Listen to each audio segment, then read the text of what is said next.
하나님 말씀은 요한복음 4장 23절부터 24절까지입니다. 우리가 잘 알고 있는 말씀입니다. 주일날 오후 찬양 예배 때도 본문을 가지고 말씀을 잠시 전했는데 다시 한번 보겠습니다. 요한복음 4장 23절에서 24절까지 다 같이 읽겠습니다. 시작. 아버지께 참되게 예배하는 자들은 영과 진리로 예배할 때가 오나니 곧 이때라. 아버지께서는 자기에게 이렇게 예배하는 자들을 찾으시느니라. 하나님은 영이시니 예배하는 자가 영과 진리로 예배할지니라. 아멘. 우리 서로 인사하겠습니다. 참 잘 오셨습니다. 자, 사랑합니다. 축복합니다. 그렇습니다. 교회 오시면 정말 반갑게 서로 맞이해주고 또 사랑하고 축복하고, 그래서 교회 오면 어떻다? 즐겁다, 행복하다, 그런 어떤 마음들을 매번 느끼셨으면 좋겠습니다. 억지로 힘겹게 오는 것이 아니라 즐거운 마음으로, 설레는 마음으로 와서 은혜 받고 또 성도의 교제를 통해서 서로 축복하고 얼마나 좋고 행복하겠습니까? 제가 이제 수요일 날에도 말씀을 드렸지만 시작을 할 때에 요즘에 이 코로나 이 바이러스가 우리나라뿐만이 아니라 온 세계를 강타하고 있죠. 우리나라는 그래도 양호한 편인데 뭐 미국이라고 하든지 유럽이라고 하든지 굉장히 코로나의 영향이 큰 것을 볼 수가 있습니다. 전 세계적인 재앙이라고 할 수 있는데, 이러니까 사람들이 비로소 복음을 한 번 더 생각해보고 또 예수의 재림을 한 번 더 생각해보고 우리 믿음의 사람들이 어떻게 살아가야 할 것인가 하는 것들을 생각하게 하는 그런 유익함이 이 코로나19를 통해서 나오는 것 같습니다.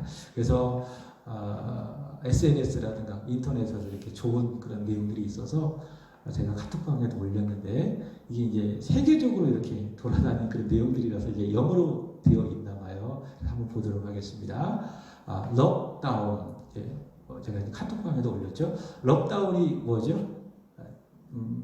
잠기는 시간. 이것이 바로 영어로 록다운인데 자가 격리 시간이라고 이렇게 이야기할 수 있겠죠. 그죠? 자가 격리 시간. 그러니까 밖에 나오지 않고 집에서 있는 그런 시간을 자가 격리 시간이라고 이야기하는데, 그 록다운 이것을 알파벳 하나를 이렇게 따서 이야기했는데 잘 안 보이실 거예요. 근데 화면을 좀 크게 했습니다. 그리고 이 빔 프로젝트가 잘 안 보여서 램프도 교환을 했어요. 램프도. 제가 보니까 우리 성도님들이 별 얘기는 안 해요. 근데 어둡고 잘 안 보이고 얘기를 안 합니다. 근데 제가 볼 때에 좀 어두워서 이거 좀 밝게 해서 조금 봐도 좀 편안하게 볼 수 있으면 좋겠다, 이렇게 해서 이번 주에 교체를 했어요. 근데 이 빔 프로젝트가 이게 성능이 좋은 게 아니라서 이게 고쳐도 잘 나오지 않습니다. 그래서 마음으로 기도하는 거는 우리 교회도 이렇게 LED로 딱 바꿔서 나중에 이렇게 밝은 화면에서 예배를 드릴 수 있으면 좋겠다고 아무렇게 기도를 하고 있는데, 어쨌든 아쉽게나마 이렇게 하면 우리가 잘 그때까지 보면 좋겠다라는 그런 생각이 들어요. 자, L이 무엇인가 하면 리슨입니다. 다 읽진 않겠는데 저도 그 정도 읽을 만한 실력이 안 되고, 무슨 의미가 리슨 무엇입니까? 하나님의 음성에 귀를 기울여라. 이게 리슨이 귀 기울인다, 그런 말이 아니겠습니까? 그죠? 그래서 리슨, 제일 먼저 해야 될 게 무엇이죠? 하나님의 말씀, 하나님의 음성에 귀를 기울이는 순간. 언제? 자가격리. 집에서 조용히 시간을 보내면서 리슨, 하나님의 음성에 귀를 기울여라. 이 시간에도 마찬가지입니다. 오늘도 하나님의 말씀에 귀 기울이는 저와 여러분이 되기를 바랍니다. 그리고 그 말씀을 가슴으로 새기고 그 말씀이 이루어지도록 기도하고. 자, 두 번째는 무엇입니까? 오베이입니다. 오베이입니다. 오베이는 무엇이죠? 복종입니다. 복종. 그죠? 말씀을 들었어요. 음성을 드렸어요. 그럼 어떻게 해야 됩니까? 오베이. 복종하는 시간으로 삼아라. 복종하는 시간으로 삼아라 라고 한 겁니다. 자, 그 다음에 C 무엇입니까? 콜. 무슨 말인가 하면 예수의 이름을 부르고, 예수의 이름을 부르고 평강을 찾는 시간으로 삼아라. 그것이 바로 이제 콜입니다. 자, 그 다음에 무엇입니까?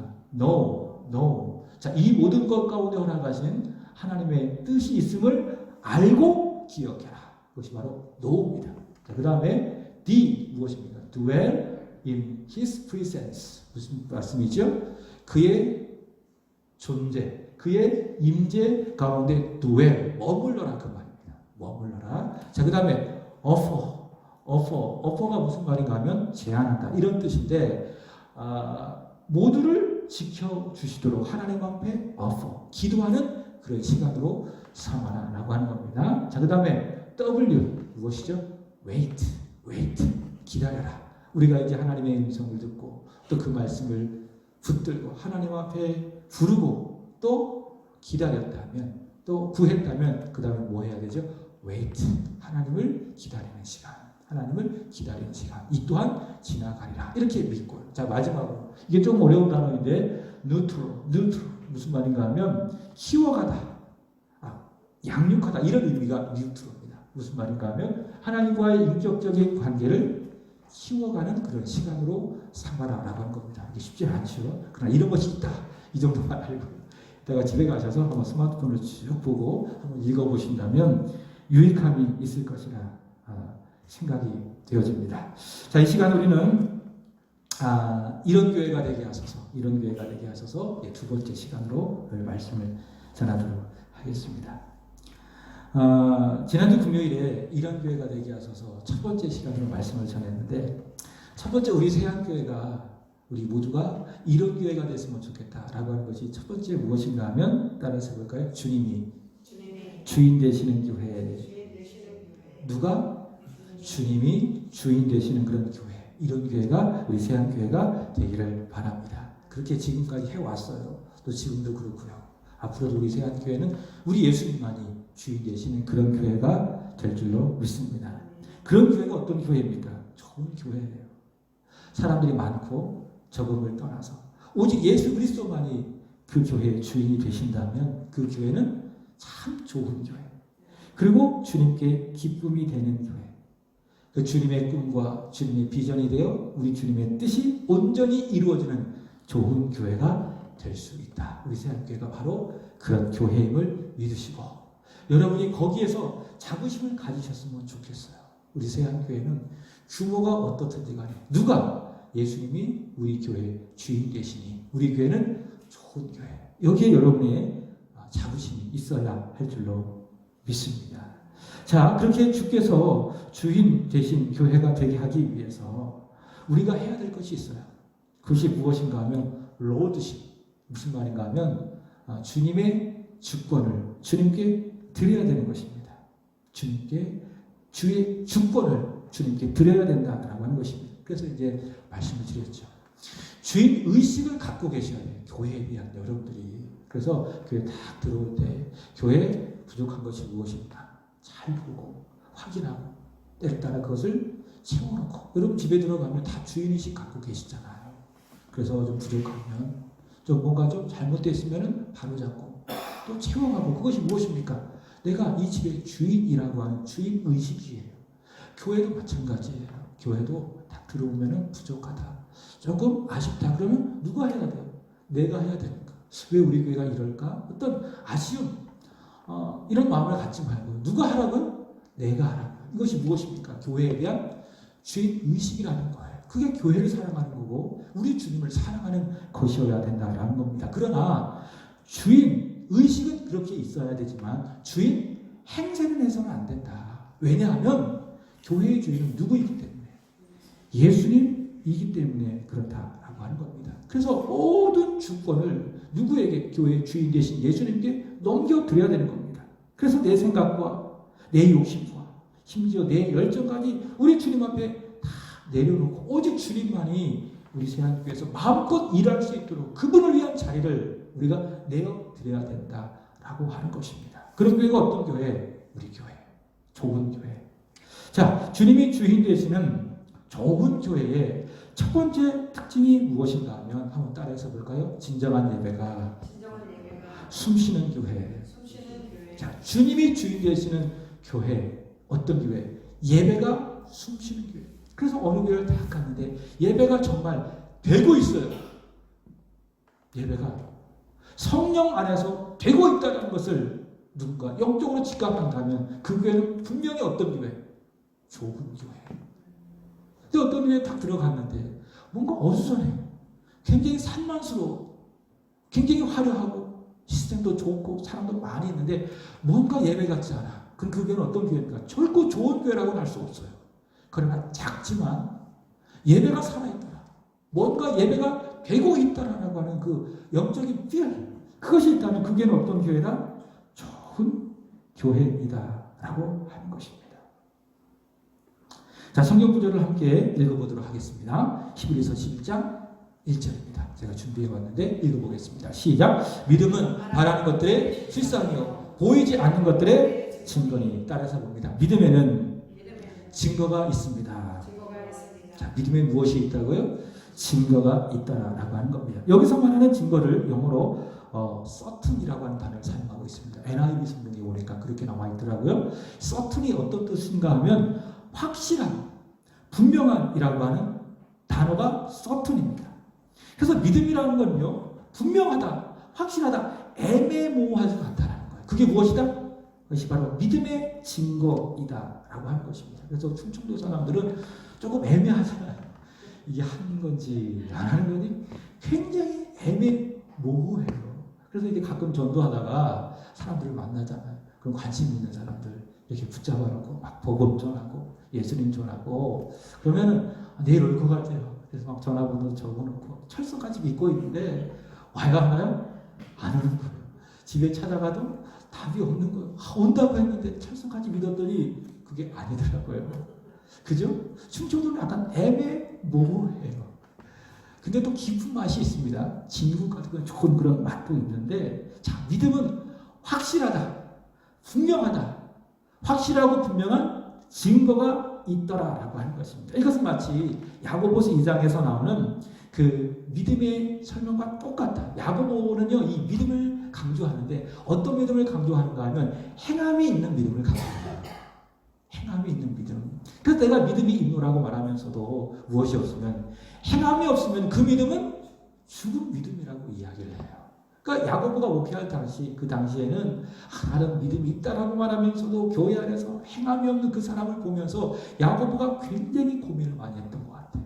그래서 아주 칼을 빼드는 것이죠. 당신들처럼 행함이 없는 그 믿음이 있다면 그 믿음은 진짜 믿음이 아니야. 영혼이 없는 몸이 죽은 것 같이 행함이 없는 당신들의 믿음은 다 죽은 믿음이야. 그렇게 강력하게 그 메시지를 전했던 것입니다. 믿음에는 무엇이 있어야 된다? 구체적인 행함에 증거가 있어야 된다라고 하는 것입니다. 그래서 내가 믿음이 있다면 행함이 있어야 되는데, 제가 2주 전에 찬양 예배 때 설교하면서 두 가지의 행함을 여러분들에게 말씀드렸습니다. 두 가지 행함. 그것이 무엇인가 하면 하나는 예배입니다. 그러니까 내가 예수 믿고 구원받았다면, 내 속에 예수 그리스도의 생명이 믿음으로 말미암아 내 속에 심어져 있다면 구체적인 행함이 하나 나타나야 되는데, 그것이 무엇입니까? 예배입니다. 하나님을 예배하고 싶다, 예배 드리고 싶다, 그런 갈망이 내 속에 생기게 되는 것입니다. 얼마 전까지만 해도 코로나 때문에 우리가 교회 오지 못하지 않겠습니까? 제가 그래서 인터넷을 통해서 많은 목사님들의 설교를 들었어요. 그리고 성경을 연구하기도 하고 들으면서 어떤 목사님의 설교가 아직까지도 기억이 나요. 근데 오랫동안 성도님들이 교회에 오고 싶은데 교회 오지 못하니까 목사님에게 전화해가지고 울더래요. 왜? 교회 가고 싶다고. 교회 가서 예배 드리고 싶다고. 막 엉엉 울더래요. 오랫동안 못 드리니까는. 그게 무엇입니까? 믿음의 증거예요. 아, 저 사람은 구원받았구나. 왜? 내가 예수 믿고 구원받으면 하나님을 예배하고 싶은 그 열망이, 그 갈망이 생기기 때문에 그렇다는 겁니다. 두 번째는 무엇이죠? 내가 믿은 예수님, 그 예수님을 내가 전하고 싶다, 전도하고 싶다라고 하는 것이에요. 그래서 구원받은 사람은 반드시 뭐합니까? 예수를 전하는 거예요. 사도 바울이 그렇지 않겠습니까? 다메섹 도상에서 부활하신 예수님을 만나고 아나니아에게 안수 받자마자 눈에서 비늘 같은 것이 탁 떨어지고 난 다음에 그가 제일 먼저 했던 것이 무엇입니까? 회당으로 뛰어가서 성경을 가지고 예수가 그리스도임을 전하는 겁니다.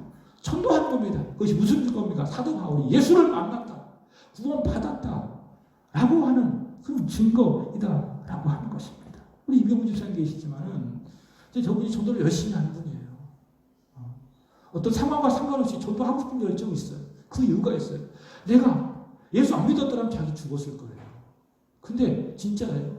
예수 믿었기 때문에 살았어요. 그래서 내 목숨까지도 살려주시고 내 영혼까지도 살려주신 그 구원의 하나님에 대한 그 기쁨과 감사가 있기 때문에 전도하고 싶다는 거예요. 그래서 제가 이게 오기 전부터 전도 같이 하자고 제가 말도 안 했는데 계속 그러시는 거예요. 저는 해야 되나 막 이런 고민을 하고 있었는데 집사님 먼저 목사님 전도 언제 해요? 지금도 하고 싶은데요. 또 다시 2차 감염이 시작되는 바람에 약간 또 주춤하고 있어요. 어쨌든 내가 예수 믿고 구원 받았다. 내 안에 진정한 믿음이 있다는 증거가 무엇이라고요? 전도. 예수님을 전하고 싶다라는 것입니다. 여러분, 내 믿음을 잘 점검해 보세요. 확인해 보세요. 아주 유익합니다. 내가 정말 예수 믿었는가? 내 안에 진정한 믿음이 있는가? 그 두 가지 증거가 무엇이라고요? 예배와 전도이다라고 하는 겁니다. 자, 더 나아가 내가 구원받아 믿음이 있는 사람이라면 예배 드리고 싶어요. 그리고 예배 드릴 때에 어떻게 합니까? 예배를 잘 드리는 거예요. 예배를 잘 드리는 거예요. 그래서 믿음과 예배는 동전의 양면과도 같아요. 믿음이 좋은 사람은요, 어떤 사람? 예배를 사모하고 또 예배당에 와서 예배를 잘 드려요. 그 예배를 잘 드리는 모습을 보면 저 사람은 어떤 사람? 믿음 좋다. 근데 예배를 드리는데도 불구하고 굉장히 산만해. 왔다 갔다 하고 예배에 대한 어떤 그런 개념 자체가 없어요. 그럼 그 사람은 어떤 사람입니까? 의심해봐야 돼요. 저 사람이 과연 구원받은 사람인가? 구원받았다면 저 사람이 과연 좋은 믿음의 사람인가? 바로 그 예배드리는 태도를 통해서 알 수 있더라라고 하는 것입니다. 그냥 건성으로 예배를 드린다고 하든지 몸은 있지만 마음은 떠난 상태, 형식적으로 습관적으로 예배를 드린다면 그 사람은 절대로 좋은 믿음의 사람이 될 수 없다. 그러나 좋은 믿음의 사람, 진정한 믿음의 사람, 오늘 본문 23절의 말씀에 보면 하나님을 예배해요. 근데 어떻게 예배하느냐? 23절 보세요. 아버지께 어떻게 예배한다? 참되게 예배한다. 바르게 하나님 앞에서 예배한다라고 하는 것입니다. 그래서 예배 드리는 태도를 보면 그 사람이요.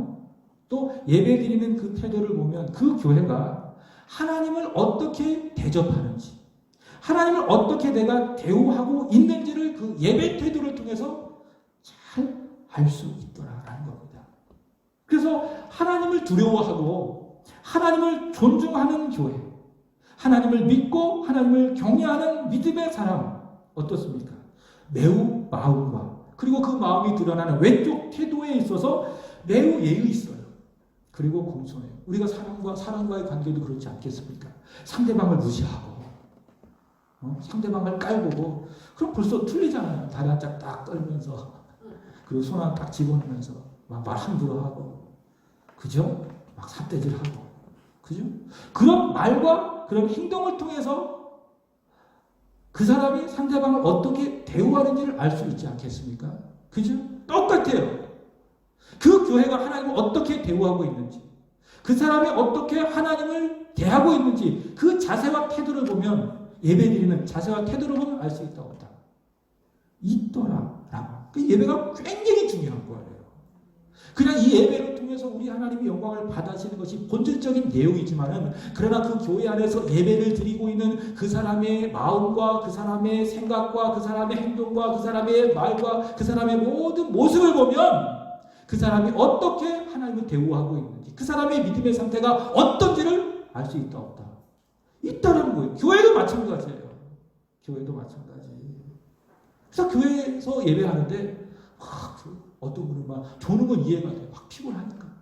또 때로는 이렇게 있다가 보면 막 졸아서 막 눈이 감길 때가 있어요. 근데 어떤 분은 막 아주 잘 대놓고.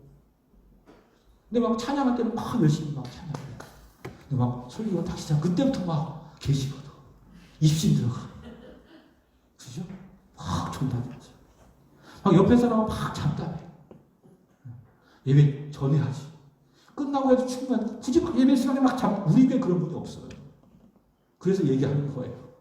그리고 막 화장실 언제 가셔야 돼요? 예배 전에 가셔야 돼요. 화장실 가고. 막 주보에 보면 어떤 분들은 막 얼마나 막 새카마지 몰라. 제가 하얀 거 딱 드렸는데 끝나고 나서 각 주보 보면 거기 막 얼마나 멤버를 막 많이 했는지 보면 중요한 것도 아니에요. 근데 꼭 놓고 가요, 문제는. 집에 가지고 가야 되지. 그리고 어떤 분들은 막 예배 시간에 휴대폰이 막 물려요. 그럼 어떻게 해야 됩니까? 꺼야죠. 그럼 어떻게 합니까? 받으러 막 나가요. 그러면서 여보세요? 그러면서 확 나가요. 그게 뭐예요? 그게 수준이에요. 그 사람의 믿음에 하나님을 대하는 수준이라는 거예요. 하나님을 대하는 그 사람의 태도와 자세를 어디를 통해서 예배를 드리고 있는 그 모습을 통해서 그 태도를 통해서 알 수 있다 없다. 있다라는 거예요. 내 믿음의 상태가 어떠한지 예배 드리는 그 모습을 통해서 분명히 우리는 확인할 수 있다 없다. 있다. 그 교회가 하나님을 어떻게 대접해 드리고 있는지 함께 모여 예배하는 그 모습을 통해서 알 수 있더라라고 하는 거예요. 그래서 주일날 오실 때도 평소처럼 똑같은 옷을 입지 말고요.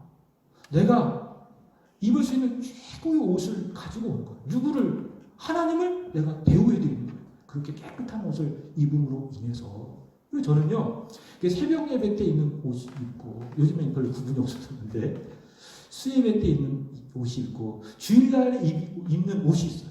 그러니까 그 옷은 절대로 다른 날은 안 입어요.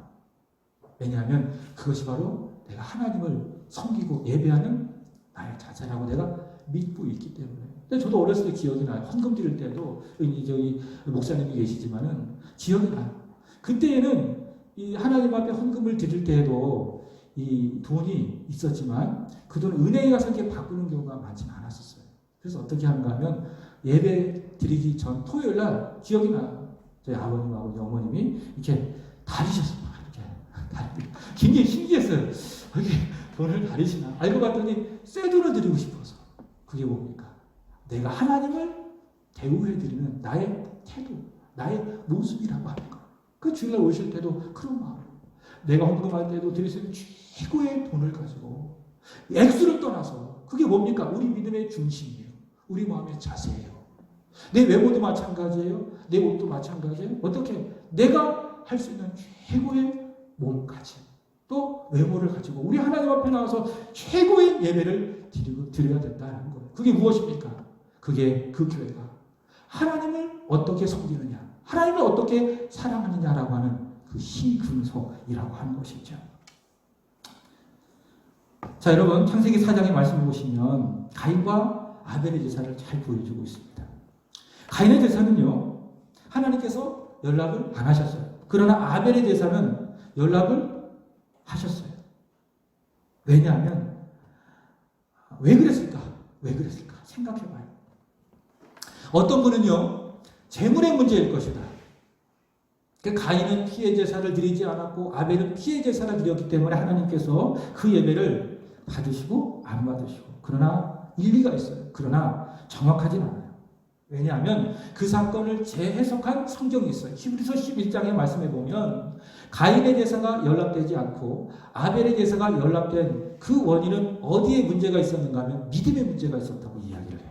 가인은요, 믿음 없이 하나님을 향한 경외감 없이 그 예배를 드린 것입니다. 형식적으로 습관적으로 예배를 드렸습니다. 하나님 받아요? 안 받아요? 안 받으시는 거예요. 그러니까 예배 모양은 있지만 믿음이 없는 거예요. 바울이 말하는 것처럼 경건의 모양은 있지만 경건의 내용은 없는 거예요. 믿음의 어떤 모양은 있지만 그 믿음의 내용이 없는 거예요. 마음이 없는 거예요. 그러니까 하나님께서 그 예배를 받으시느냐? 안 받으신다. 거부하신다. 그러나 아벨은 그렇지 않았죠. 믿음으로 드렸죠. 하나님을 향한 경외와 그 믿음과 사랑으로 그 예배를 드리셨습니다. 그래서 하나님께서 그 예배를 연락해 주셨죠. 여러분, 우리 세한교회가 바로 그런 예배를 드리기를 원합니다. 아벨이 드렸던, 아니 아벨보다 더 나은 제사를 우리 하나님 앞에 드림으로 말미암아 하나님 앞에 최고의 영광을 올려드리는 그런 세한교회가 되기를 주의 이름으로 축복합니다. 자, 그러면 예배는 무엇인가? 예배란 무엇인가? 이거 사실 앞에 이야기하는데 굉장히 서론이 길었죠. 예배는 무엇인가 하면 구약과 신약에 이 예배라고 하는 단어를 제가 검색을 해보았습니다. 그랬더니 구약에는 예배라고 하는 단어가 26회가 나왔어요. 그리고 신약에는 15회가 나왔습니다. 근데 분명한 거는요, 제사하고 예배하고 같을까요? 틀릴까요? 틀려요. 제사와 예배는 같다? 그렇게 말할 수가 없습니다. 그러니까 제사는 제사고 예배는 예배다. 제사라고 하는 것은요, 제사함을 목적으로, 때로는 하나님과의 화목을 목적으로 드리는 것이 제사예요. 자기가 하나님 앞에 쭉 나아갈 수 없기 때문에 제사장을 통해서 하나님 앞으로 나아가 죄 용서받고 하나님과의 불편한 관계가 해소되어 하나님과 화목하게 하는 그 영적인 행위가 무엇인가 하면 하나님께서 이스라엘 백성들에게 명령하신 제사라고 하는 것이죠. 근데 이 제사라고 하는 것이 예수 그리스도의 십자가 사건으로 완성이 됐습니다. 그래서 오늘날 이 시대에는 제사를 드려야 안 드려요? 안 드립니다. 그럼 예배는 뭐냐? 예배는 다릅니다. 예배는 무엇인가 하면 문자적으로 이런 의미가 가지고 있습니다. 예를 갖추어 절함. 그것이 예배예요. 하나님을 예배한다. 하나님 앞에 예를 갖추어서 하나님을 높여드린다. 그것이 무엇입니까? 그것이 바로 예배라고 하는 것이죠. 성경 구절 욥기 1장 20절 말씀을 보시면 이렇게 이야기합니다. 욥이 겉옷을 찢고 머리털을 밀고 땅에 엎드려 하나님을 예배했다. 제사했다 그런 말이 아니에요. 그러니까 재물 가지고 나갔다 그런 의미가 아니라 예를 갖추어 하나님을 높여드렸다. 그것이 바로 1장 20절 욥기서의 그 말씀이라고 하는 것입니다. 그래서 자신이 하나님 앞에 할 수 있는 최고의 마음의 자세. 굉장히 긴장스러운 거죠. 하나님의 존재를 앞에서. 최고의 마음의 자세. 그리고 그 마음이 표현되어지는 그 몸 가지고 땅에 엎드려 하나님 홀로 영광을 받아 주옵소서. 하나님을 높여드리는 것이 무엇입니까? 그것이 바로 예배라고 하는 것입니다. 그래서 제사와 예배는 같다 틀리다. 다르다. 근데 공통점이 있습니다. 그것이 무엇인가 하면 제사든지 예배든지 하나예요. 따라서 볼까요? 하나님을 만나는 것입니다. 그게 뭐예요? 제사든 예배든 가지고 있는 공통점이라는 거예요. 그 제사도 뭐예요? 물론 제사장이 대신 만나주시면 내가 제사장을 통해서 하나님을 만나는 거예요. 간접적으로도 제사는 뭡니까? 하나님을 만나는 거예요. 근데 내 공로로 갈 수 없잖아요. 나는 죄인이고 하나님은 거룩하신 분이시기 때문에. 그래서 어떻게 합니까? 피를 가지고 제물을 가지고 하나님 앞에 나아가서 살아계신 하나님을 만나는 것이 무엇이에요? 그것이 바로 제사예요. 제사. 예배도 마찬가지라는 겁니다. 예배도 무엇입니까? 내 앞에 임재하여 주신 하나님을 믿음으로 바라보고 그 믿음으로 하나님을 만나는 것이 무엇이다? 그것이 바로 예배이다라고 하는 거예요. 예배와 제사. 살아계신 하나님을 만나는 것이 그것이 바로 예배이다라고 하는 것입니다. 여러분, 매 순간 예배를 통해서 여러분이 하나님을 만나셔야 되는 거예요. 그래서 여러분이 예배를 드리고 난 다음에 하나님을 만나면요, 분명한 것이 하나 있어요. 그것이 무엇인가? 내 생각이 바뀌어요. 내 말이 바뀌어요. 그게 예배예요. 그게 예배를 통해서 하나님을 만났다라고 하는 거예요. 하나님을 만난 사람들의 특징을 다 해보세요. 바뀌었습니까? 안 바뀌었습니까? 바뀌었잖아요. 말씀드린 것처럼 사도 바울 예수님을 만났잖아요. 바뀌었잖아요. 보는 게 바뀌고 말이 바뀌고 생각이 바뀌고 인생이 바뀌고 하나님을 만나면 반드시 변하게 되어져 있습니다. 예배도 마찬가지입니다. 우리 가운데에 영으로 임재하여 주시는 하나님을 우리가 만났을 때 반드시 그 예배를 통해서 내 마음속에 무엇이 있다? 변화가 있는 거예요. 내 마음도 변하는 거고 내 생각도 변하는 거고 내 언어도 변하는 거고. 그래서 우리는 말하죠. 예배를 통해서 은혜 받았다. 무슨 말이죠? 이 예배를 통해서 내가 하나님을 만났다라고 하는 것입니다. 근데 아무리 열심히 내가 예배를 드려도 아침에도 드리고 밤에도 드리고 오후에도 드리고 계속 내가 예배를 드려도 그 예배 속에서 하나님과의 만남이 없다면 그 예배는 어떤 예배입니까? 실패한 예배라는 거예요. 하나님은요, 내가 예배를 몇 번 드렸냐 그 횟수를 중요하게 여기지 않아요. 그렇다고 해서 여러분 예배 조금 드리시라 이런 말은 절대 아니에요. 예배 횟수가 중요한 것이 아니라 내가 한 번 예배를 드려도 그 예배에 내가 성공하느냐, 다시 말해 내가 그 예배를 통해서 하나님을 만났느냐 안 만났냐 그걸 보신다 그 말이에요. 그래서 우리는 예배를 통해서 누구를 만나야 돼요? 하나님을 만나야 되는 거예요. 우리가 어떻게 하나님을 만나지 않냐고 이 험악한 세상을 이기며 승리할 수 있겠습니까? 갈수록 살아내기가 어렵잖아요. 그렇죠? 우리 청년들도 일자리가 없어가지고 막 고민하고 요즘 참 어렵지 않습니까?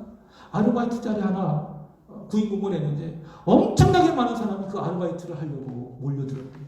정말 어려워요. 우리의 자녀들이 살아갈 세상이 어떻게 될지 우리는 아무도 몰라요. 그리고 우리의 삶의 현장이 얼마나 어떻습니까? 정말 어렵잖아요. 여기 자영업 하시는 그런 분들도 있고, 우리 우집사님 같은 경우에는 정말 지금도 일하고 지금 오시는 거예요. 정말 일주일 동안 치열하게 하루하루 살아가신다고요. 우리 모두가 다 삶이 그래요. 어려워요. 곤궁해요. 정말 나는 편하다. 이 세상을 살아가기 정말 좋다.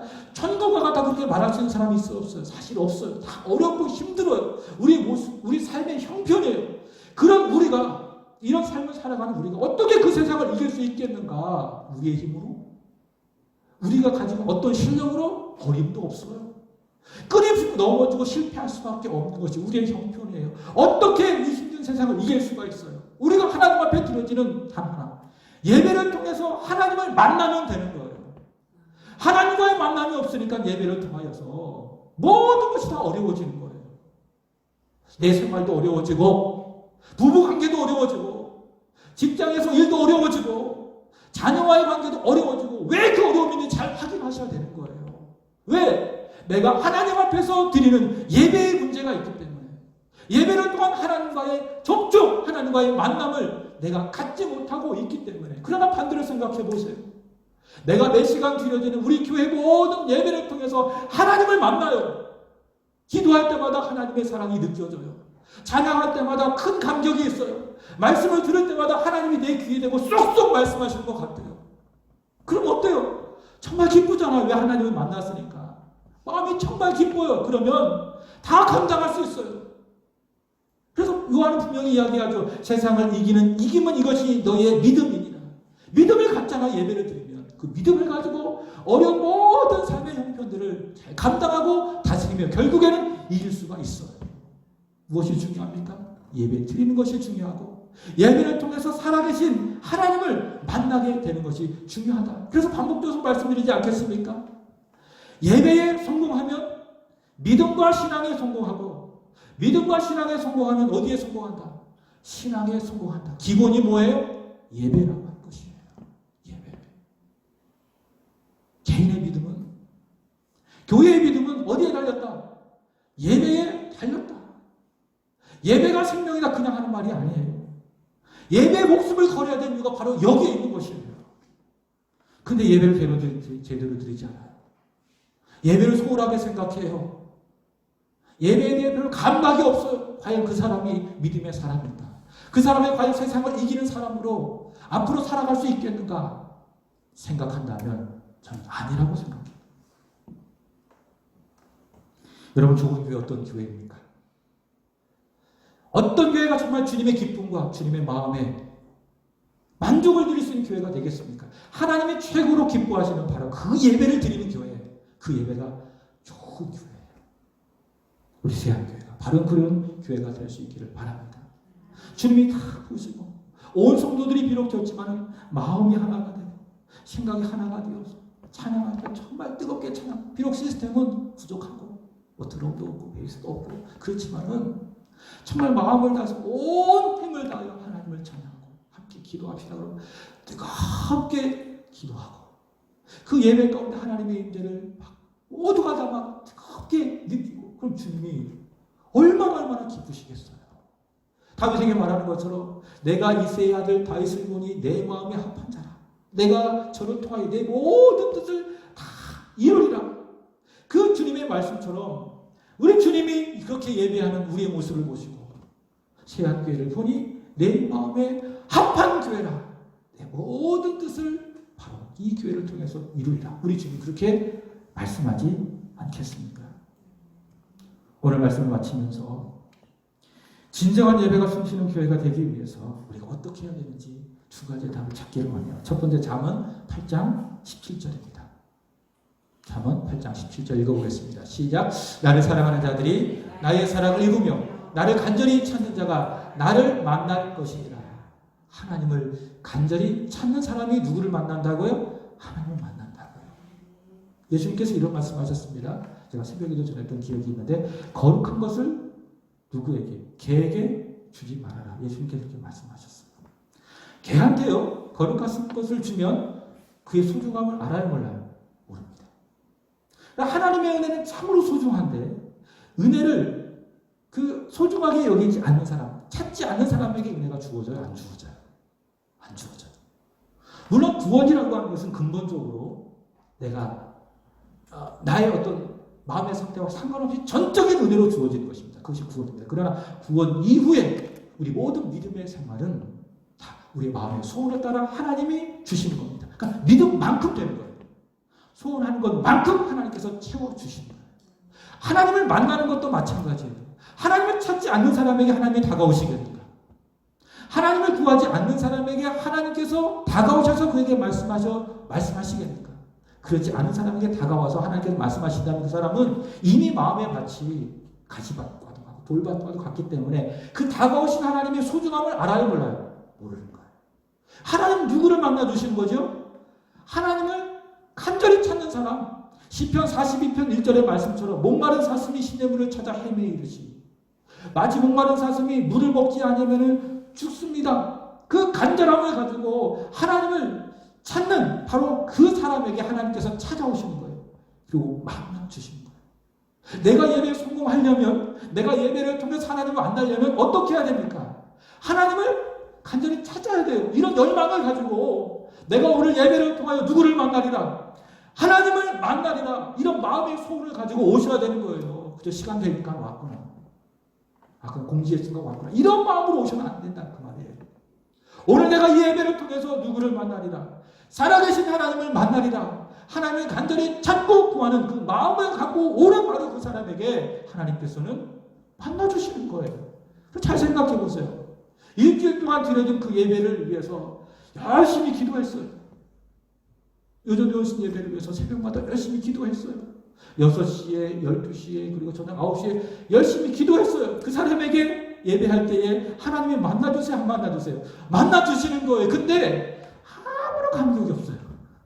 예배를 드리는지 안 드리는지 생각조차 없어요. 그런 사람이 예배할 때 그 예배를 통해서 하나님을 만날 수 있겠어요? 절대 만날 수 없습니다. 누가 만나요? 하나님을 간절히 찾는 사람. 자, 두 번째로 예레미야 29장 13절 같은 말씀입니다. 시작. 자, 누가 만난다고요? 온 마음으로 하나님을 구하는 사람. 바로 그 사람이 하나님을 만나게 된다라고 하는 거예요. 바로 그 사람. 간절히, 그리고 온 마음을 다해 하나님, 제가 하나님 만나기를 원합니다. 오늘도 드려진 예배를 통해서 살아계신 하나님을 만나기를 원합니다. 내가 하나님을 만나지 않는다면 나는 나의 인생을 실패할 수밖에 없습니다.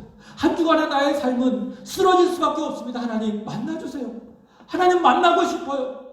하나님 말씀을 통해서 나에게 다가와 주세요. 하나님을 구합니다. 하나님을 찾습니다. 온 마음으로 구하는 바로 그 사람에게 하나님께서는 만나 주신다.